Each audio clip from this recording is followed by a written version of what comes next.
멋진 스매싱으로 마무리! 예, 탁구하면 오상은, 오상은 하면 탁구. 이 대한민국 탁구계를 대표하는 오상훈 선수십니다. 안녕하세요. 네, 안녕하세요. 네, 반갑습니다.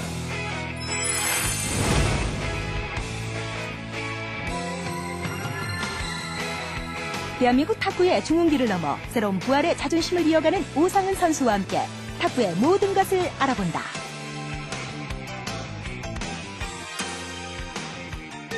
그 탁구는 이런 운동이다. 이렇게 네. 정의를 내리신다면 네. 뭐라고 하고 싶으세요? 일단 탁구라는 게 이렇게 좁은 테이블에서 하는 운동이지만은 네. 운동량이 상당히 많고요. 그리고 이제 또 아무래도 이제 좀 탁구라는 운동이 다이어트에도 많이 좀 좋은 운동이고 네. 좁지만은 잔 스텝이라든가 이제 그런 움직임의 폭이 다른 운동 못지않게 되게 좀 스피드해야 되고 순발력 있어야 되고 또 지구력도 있어야 되고 그래서 모든 그런 몸의 이제 신체 발달에 참 좋은 운동이라고 저는 생각하고 있습니다. 한마디로 얘기할 수 없다는 거. 네. 일단요, 이 탁구를 해봐야지 네. 그 매력에 대해서 더 잘 알 수 있을 것 같아요. 네, 그렇죠. 자, 이제 본격적으로 시작해 볼 텐데요. 뭐니 해도 가장 중요한 것은 기초 아니겠습니까? 이 탁구의 기초를요, 우리 오상훈 선수와 함께 하나하나 차근차근 배워보도록 하겠습니다. 하나, 둘, 셋, 화이팅! 탁구의 시합용 코트는 단식과 복식에 상관없이 최저 기준이 가로 7m, 세로 14m, 높이 3m 이상으로 정해져 있으며 탁구대의 높이는 76cm, 세로 274cm,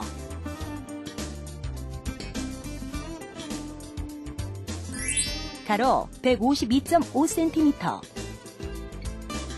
네트의 높이는 15.25cm로 정해져 있으며 코트의 경우 기준보다 넓은 것이 많은 움직임과 안전을 위해 좋다. 탁구 경기는 크게 개인전과 단체전으로 나뉘어지는데 개인전은 다시 단식, 복식, 혼합복식 경기로 구분되며 세트당 11점을 먼저 선취하는 쪽이 승리하게 되고 3세트 또는 5세트 경기로 이루어진다. 경기는 최초 서브권자가 2번을 연속해서 서브한 후 상대에게 서브권이 넘어가면 경기가 끝날 때까지 반복된다. 만일 10대 10 동점이 되면 서브를 1회씩 번갈아 넣으면서 2점을 계속해서 선취해야 게임에서 승리하게 되며 자리의 교대는 세트가 끝날 때마다 실시한다. 경기 규칙을 한번 배워볼까요? 네. 일단 탁구는 제일 먼저 이제 서비스에서부터 시작이 되는데 서비스의 경우는 먼저 네.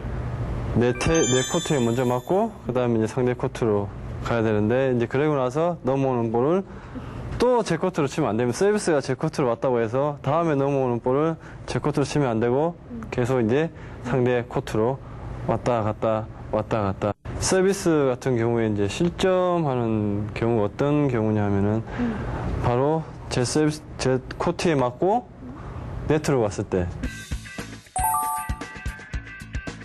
또 두 번째는 제 코트에 맞고 상대 코트에 맞지 않고 바로 나갔을 때.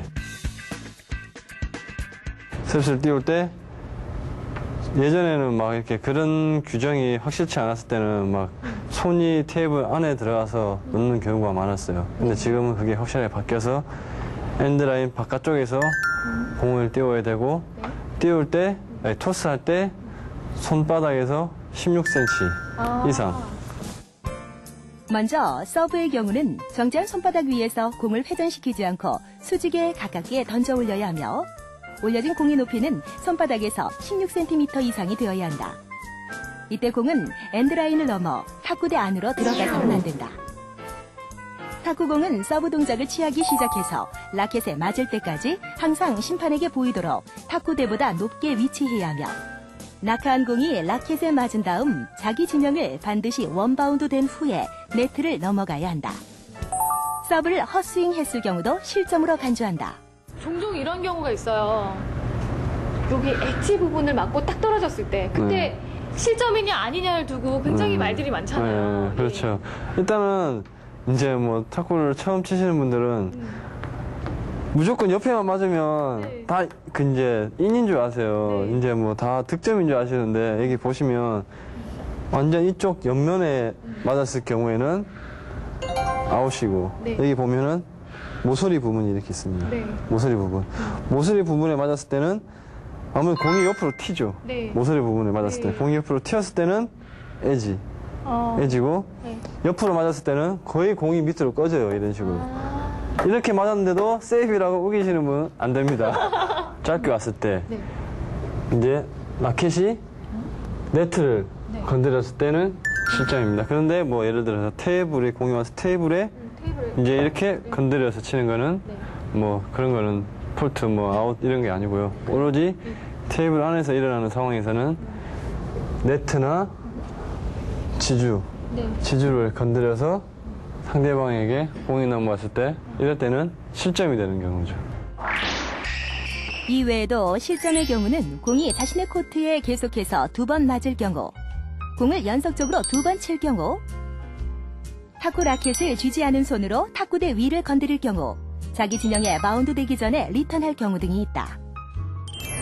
이 탁구는 라켓 운동이잖아요. 네. 근데 뭐니 해도 가장 중요한 것은 이 라켓일 것 같아요. 네. 근데 라켓에도 이제 쉐이크 이제 패널도 크게 두 가지로 나누는데 쉐이크도 이제 종류가 여러 가지 있고 패널도 여러 가지 있는데 일단 패널드 같은 경우 이제 일본식 이제 드라이브형, 일본식 드라이브형이 있고 지금 일단 라바가 부착이 안 된 상태인데 네. 여기 보시면 이제 라바가 부착이 된 상태인데 이제 이거는 이제 일본식 드라이브 공격형 이렇게 해서 좀 특이하게 생겼는데 네. 이제 중국형 중국식 패널드 공격형 일본식 패널더, 중국식 패널드 패널더. 공격형 아, 근데 지금 손잡이 부분이 네. 둘 다 공격형이라고 말씀하셨는데요. 네. 손잡이 부분이 네, 아무래도 좀 다르게 틀리죠. 생겼거든요. 예, 네. 왜 그런가요? 근데 이제 이 패널 일본식 패널드 같은 경우에는 네. 뒷면을 사용을 안 하기 때문에 네. 앞면으로만 공격을 하기 때문에 뒷면을 사용하지 네, 뒷면은 사용을 하지 않고 이쪽 라바 붙은 앞면만 사용하기 때문에 이제 네. 손잡이가 이렇게 길고 굵고 이렇지만 네. 이제 중국식 패널 같은 경우는 네.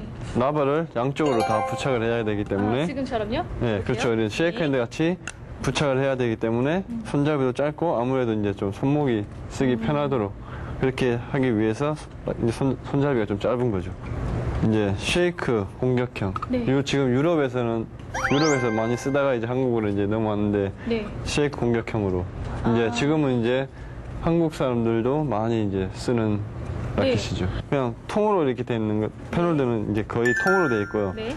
쉐이크 같은 경우에는 이렇게 중간에 보시면 이렇게 겹이 한번 있습니다. 해볼까요? 예. 네. 중간에 이렇게 보시면 겹이 있는데 저 같은 경우에는 지금 3겹짜리. 아, 예. 그리고 이제 뭐 다른 유럽 라켓 보면 뭐 5겹, 뭐 7겹 그렇게 있는데 저는 일단 3겹짜리로 예. 아무래도 감각과 회전을 많이 이용하는 그런 라켓입니다. 이 라켓의 이 나무에 몇 겹이냐에 따라서 예. 또 라켓의 성질이나 네, 특징이 그렇죠. 달라지게 되는 예. 건가요? 예. 파워나 스피드나 틀려지는 거죠. 아, 예. 그래요? 예.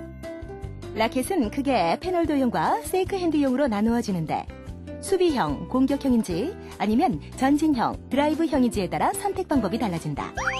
패널도용에는 모난형의 일본식과 둥근형의 중국식이 있는데 일본식의 경우는 드라이브나 롱타법에 적합하고 둥근형의 중국식 패널도용은 양면 사용이 가능하며 쇼트나 전진 속공으로 적당하다. 세이크 핸드용은 양면 사용이 가능하며 요즘 가장 보편화된 라켓으로 사용되고 있다. 라켓은 나무판에 고무가 부착되지 않은 나무 탁구채 자체를 말하는데 크기, 모양, 무게에 제한은 없지만 반드시 목재를 사용해야 한다. 여기에 개인의 특성이나 효율성을 고려한 다양한 종류의 러버를 부착하게 되는데 러버의 두께는 4mm 이하로 제한되어 있지만 회전력이나 반발력 등을 고려해 자신이 원하는 러버를 얼마든지 선택할 수 있다. 탁구 기본이 네.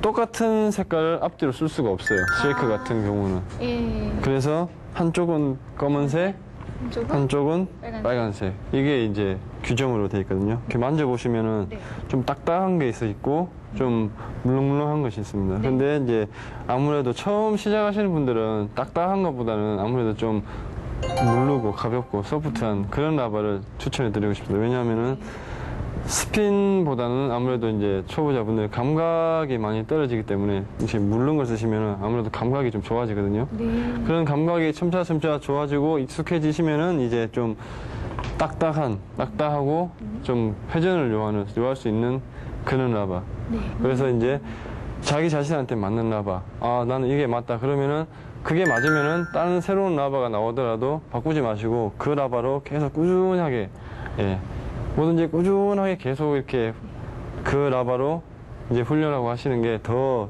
실력에 증진하는데 더 도움이 될 것 같습니다. 러버 부착 방법. 우선 라켓 크기에 맞춰 어느 정도 틀을 잡아 가위로 러버 끝을 잘라낸다. 다음 목판과 러버에 충분한 양의 러버 풀을 잘 펴서 발라준 후 풀이 완전히 마를 때까지 기다린다. 완전히 마르지 않고 붙일 경우 다음번 교체 시 잘 떨어지지 않게 된다. 다음 라켓 밑바닥부터 러버 중앙에 맞춰 붙여주고 팔을 이용해 구석구석 꼼꼼하게 눌러준다. 마지막으로 라켓 크기에 맞춰 정확히 잘라내면 러버 부착은 완성된다. 탁구공의 무게는 2.7g, 지름이 40mm, 초당 최대 170회가 넘는 회전을 할 정도로 민감한 특성을 가지고 있는데 결국 이 공의 성질을 얼마나 잘 이해하고 지배하는가에 따라 탁구를 잘할 수 있는 비결의 열쇠를 찾을 수 있다. 모든 운동의 가장 기본은 준비 운동. 그렇죠. 예, 예. 준비 운동을 소홀히 하면은 그렇죠. 준비 운동 소홀히 하면은 바로 큰 동작으로 갔을 때 네. 삐끗하거나 부상이 올 수 있는 그런 경우가 많기 때문에 네. 좀 준비 운동 하는 게 좀 힘들고 그렇더라도 충분히 몸을 풀어주고 운동을 하시는 것이 제일 적당합니다. 제일 좀 중요한 게 목 부분. 네. 뭐 탁구 치는데 목은 가만히 있는데 왜 목이 왜 이렇게 하시는 분들이 많은데 네. 아무래도 몸하고 허리가 없으시다 보니까 목이 이렇게 많이 좀 결리는 분들이 많아요. 탁구는 전신 운동으로 다양한 근육이 사용되는데 푸드워크에 동원되는 근육과 드라이브와 스매시에 동원되는 근육을 충분히 자극시켜주는 준비 운동을 반드시 실시해야 한다. 우선 푸드워크에 동원되는 허벅지 아래 종아리를 자극시켜주는 준비 운동과 드라이브와 스매시에 동원되는 어깨, 뒤쪽 어깨 및 앞쪽 어깨 밑 등의 준비 운동을 충분히 실시하여 운동의 효과를 증대시키고 부상을 방지할 수 있어야 한다.